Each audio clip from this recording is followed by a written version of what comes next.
guys. So this is the part three of the story of the one from the wonderful lady. Continuation on the story, and I need to point this out that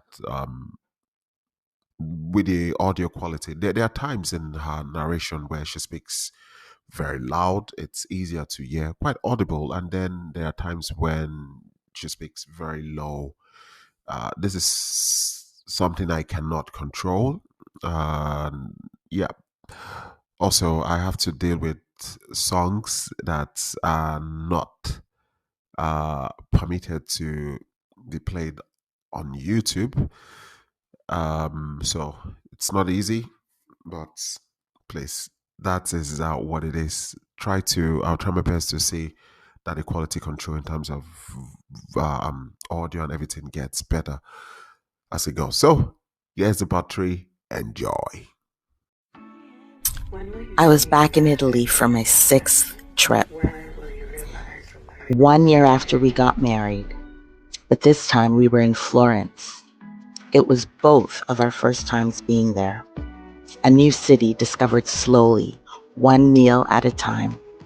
Those early evenings were about food and presence, finding a table, sharing plates, letting the day stretch out without rushing anywhere else. Florence has a way of inviting you to sit longer than planned, to order one more thing, to talk a little more, to linger. We tried places we'd never been, learned what we liked, returned to what felt familiar. Dinner after dinner, the city began to feel less like a destination and more like a rhythm. There was a comfort in that routine, walking to eat, eating to stay, staying because there was nowhere we needed to be next, except with each other. Those nights felt easy, unforced, like the pressure we'd been carrying for so long had finally loosened its grip. I remember the quiet intimacy of those meals, the way conversation flowed when there was no clock to race, the way laughter came more easily when the only plan was dessert. At that point, I believe this trip marked a shift from constant motion to shared time, from logistics to living. And in Florence, that belief felt real. These weren't grand gestures or carefully staged moments. They were ordinary, nourishing evenings, the kind you imagine building a life around. Looking back now, I understand why these nights mattered so much to me. They were real, they were grounding, they were honest, at least in how I was showing up.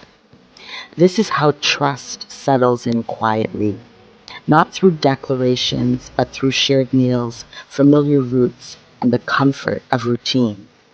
For those first nights in Florence, the food, the walks, the conversations, they made everything feel possible. And for that moment, that was enough.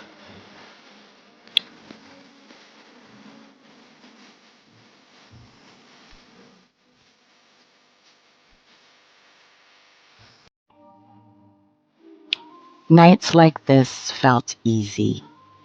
Walking home after dinner, Florence quieting down around us. Before this trip, I'd put aside enough money so we could stay in this little apartment for the month. Not a hotel, but a place to live. A place where we could cook, relax, snuggle, and just spend time together. I planned on working while we were there, sitting on the balcony, across time zones, logging in early, logging off late, doing whatever I needed to do so we could have this time together.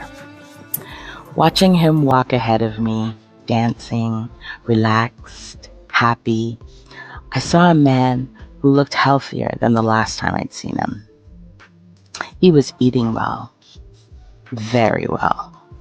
He gained weight too.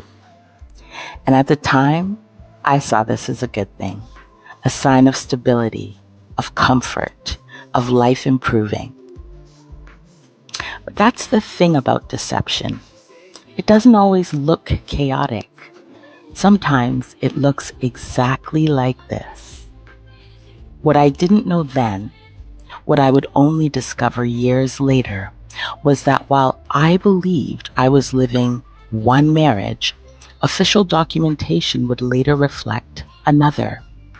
While I believed there was one child, records would later show two, possibly three. And while I believed our future was being built together, other filings would tell a very different story, one that contradicted everything I understood our marriage to represent. But for now, coming home together like this, unlocking the door, walking through the apartment, flopping onto the couch, it felt normal, domestic, familiar. But while I believed our future was being built together, other filings would tell a very different story, one that contradicted everything I understood our marriage to represent. But here in August 2021, I didn't yet have those documents, and I didn't yet know what was being claimed. I was simply living the life I thought we were building, believing in one marriage, one future, one truth. And in moments like this, that's all I needed to feel real.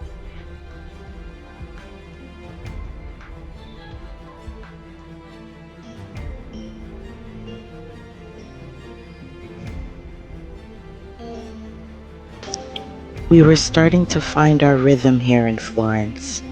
Sweet, quiet mornings, snuggling, cuddling, learning each other's habits in the small, ordinary ways that feel intimate only when love feels safe. I ask myself now, how was this not real? How could there be an underlying layer of deception beneath this all? How can someone you love so completely look you in the eyes in tender moments like this and know they're telling you lies? I remember comparing our hands and laughing at the contrast. I remember making him a big homemade Alfredo, rich and creamy, exactly the way he liked it. He had started eating a lot of pasta and was really enjoying it now. It was beginning to feel so good watching him eat and give me that little nod of approval. I even took pride serving him in bed and giggling about how chubby his cheeks had gotten. Next on the menu was my curry chicken. Since I was raised by Caribbean parents from the beautiful islands of Trinidad and Tobago, where food is love and love is labor, I cooked the way I was taught to love. I knew I was nourishing him, body, mind, and spirit. I had upgraded this man's life in many ways, and it felt so good to watch him grow. So when he ate my curry chicken, he practically licked his plate clean. I guess the saying that the way to a man's heart is through his belly must be true. He would cook too, making his favorites like jollof rice, though once he made it way too spicy. And then there came his dancing. He could be such a silly rabbit sometimes, but as I sat on the couch fondly watching him, it was highly entertaining. I'd usually work during the day, sitting on the couch or sitting on the balcony, logging in across time zones, doing what I needed to do. He'd rest or dance, scroll on his phone, maybe go to the market for me if we needed anything. Our fridge was always full. And of course, we always had plenty of wine. Nothing felt wrong. Nothing felt urgent. There was always something to do in the piazza. Lots of little stores, lots of people, and activities to share. If I took a break, I'd go on a walk with him.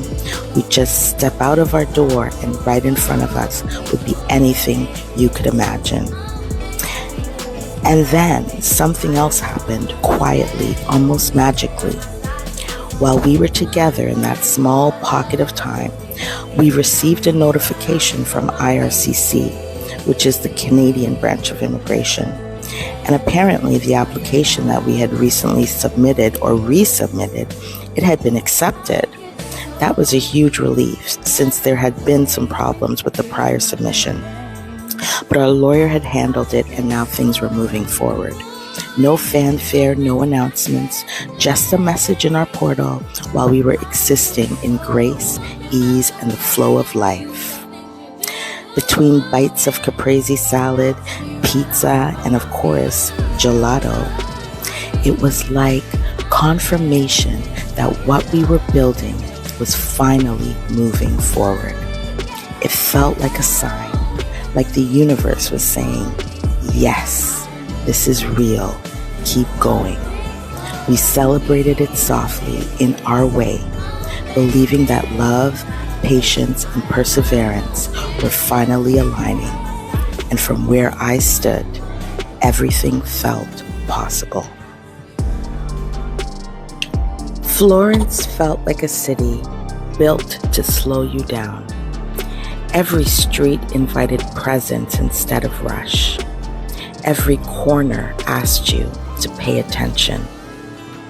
That day, we paused in front of a sign pointing in different directions. One path toward the Medici, another toward the Duomo, others toward galleries, cathedrals, places shaped by art, faith, and legacy. I remember standing there, taking it all in, not just the city, but the moment, because I've always been someone who leads with connection. I feel my way through life.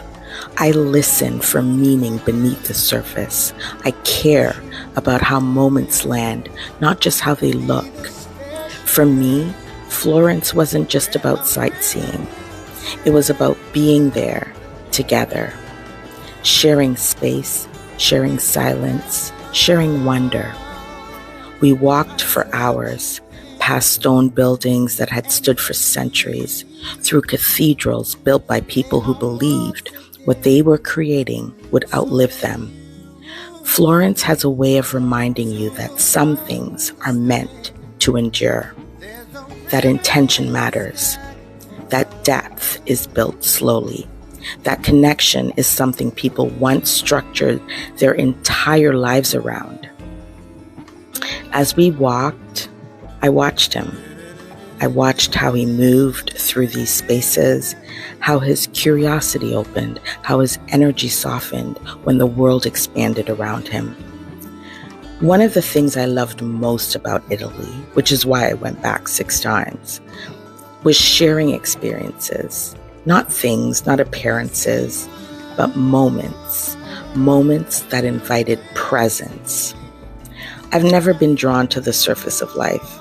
What matters to me is what happens underneath, the way people connect, the way meaning forms between two people when there's space to feel.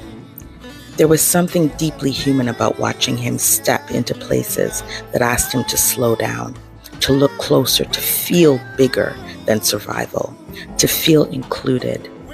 I noticed it in his posture, the way his shoulders relaxed, the way he carried himself differently when we walked side by side. In those moments, he wasn't defined by limitation. He was simply a man moving through history, through art and faith, connected to something larger than himself. Nothing felt rushed. Nothing felt performative. There were no questions pressing at the edges. It felt like we were building something quietly through shared steps, shared attention, shared presence.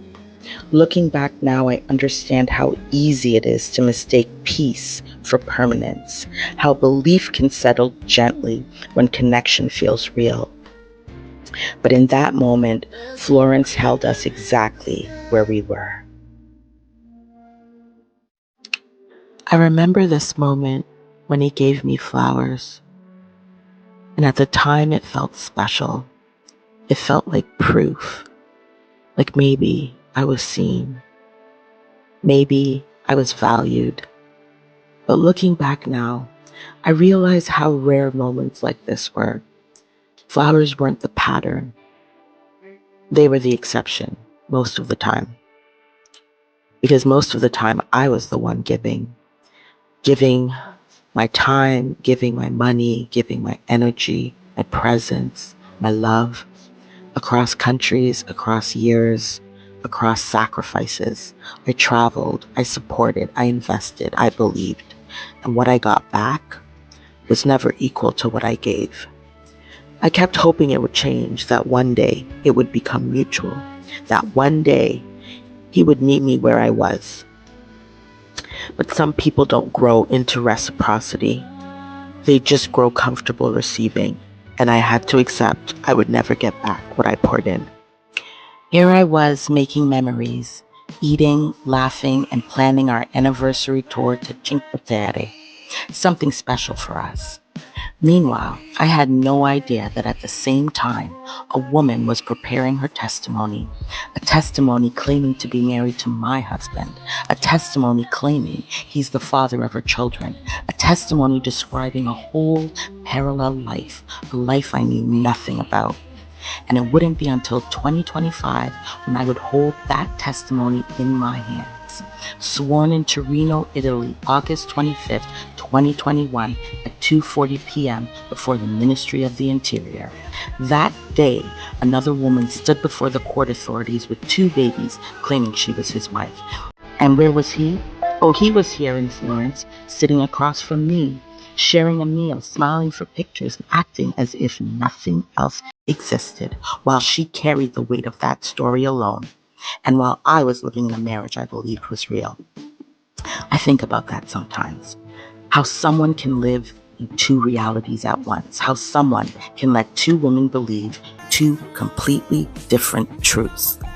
And at the time, I was the only one who didn't know.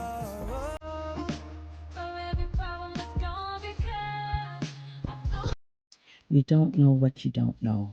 So while testimonies were being sworn in court by the mother of his children, we were on our way to Cinque Terre. I remember the bus ride, the winding roads, the first glimpse of the coastline, the way my heart started racing when I realized I was really here. I had dreamed about this place for years, and now I was seeing it with my husband. We were celebrating our 1 year wedding anniversary, and in my mind, it meant stability, commitment. It meant we were building something real. We already had immigration processes in motion in Canada and the US. We were planning, investing, and talking about the future, or at least I was. In that moment, I wasn't suspicious, questioning, or looking for cracks. I was present, I was grateful, and I was excited to be sharing another new experience with him, another memory, another chapter. I remember standing there looking out at the water thinking, this is our life, this is what we're building, this is forever. Meanwhile, I was living in good faith, believing in my marriage, believing in my husband, believing in our future.